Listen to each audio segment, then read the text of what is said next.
उदयपुर में विश्व प्रसिद्ध शिल्पग्राम मेले की आज शुरुआत हो चुकी है। शिल्पग्राम यानी देश भर के जो कलाकार है उनका एक संगम स्थल।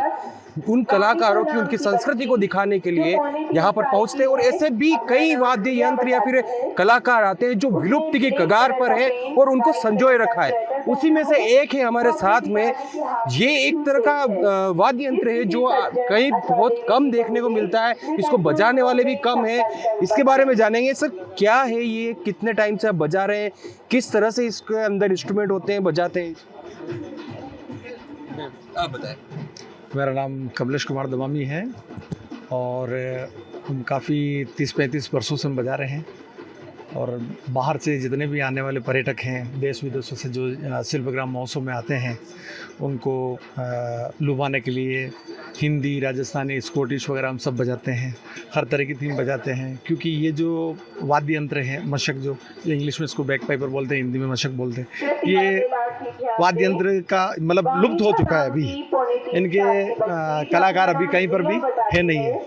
और हमारे पिताजी के टाइम से मतलब वही हमारे गुरुजी, उन्होंने सिखलाई कराई हमको, तो हम ये आज भी इसको जीवित रख रखा है।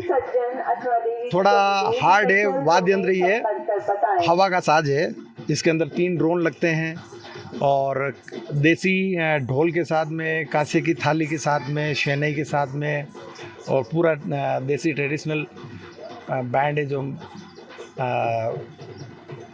आने वाले पर्यटकों के लिए बताते हैं। कैसे धुन कैसे निकलती है, कहाँ से इसमें आप ब्लो करते हैं, उसके बाद धुन कैसे निकलती है इसकी? ये सर क्या है कि पुराने ज़माने से चलता हुआ आ रहा है। ये मशक जो पहले चमड़े का बनता हुआ था, बैक पाइपर जो इसका जो ब्लेडर है, लेदर का बनता था। अभी सिंथेटिक और रबड़ का आने लगा है, क्योंकि ये लुप्त हो चुका है ये इंस्ट्रूमेंट।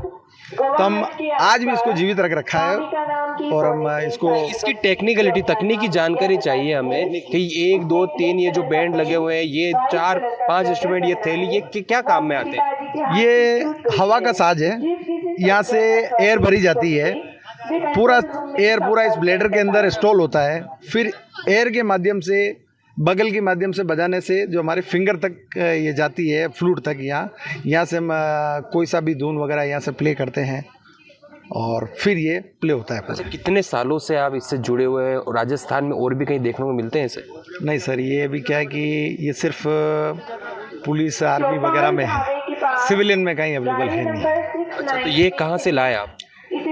ये मतलब किसी को खरीदना हो तो कहाँ से लेके आए, किस तरह से? अभी यहाँ उदयपुर में तो कहीं अवेलेबल है नहीं सर। ये दिल्ली या मेरठ वगैरह जाना पड़ता है, वहाँ मिलता है। और आप कितने सालों से जुड़े हुए हैं इससे? मैं 94 से बजा रहा हूँ इसको। हमारे पिताजी जाने माने देवीलाल जी दमामी, जिनका ये पूरा ग्रुप है, और उन्हीं के कार्यक्रमों द्वारा हम ये कार्य कर रहे हैं।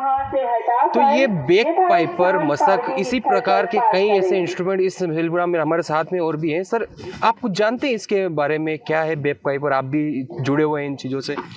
देखिए, ये जो बैक पाइपर है, ये किसी ज़माने में हमारे राजा महाराजाओं की शान, जो अदबी शान है, उनका एक प्रतीक माना जाता था। ये मुख्य रूप से हो सकता है कि ये बाहर का इजाद किया हुआ और ये वाद्य यंत्र बाहर का हो, लेकिन हमारे मेवाड़ में ये कौतूहल का विषय रहा है। बैंड शब्द का इजाद इसी बैक पाइपर के साथ में हुआ है। जैसे जैसे प्रचलन आगे बढ़ा है तो कई सारे वाद्य यंत्र हुए हैं, लेकिन अमूमन हमारी जो खुशी है, हमारे मेवाड़ में खुशी का इजहार इसी बैक पाइपर के साथ, किसकी धुन के साथ में हुआ है।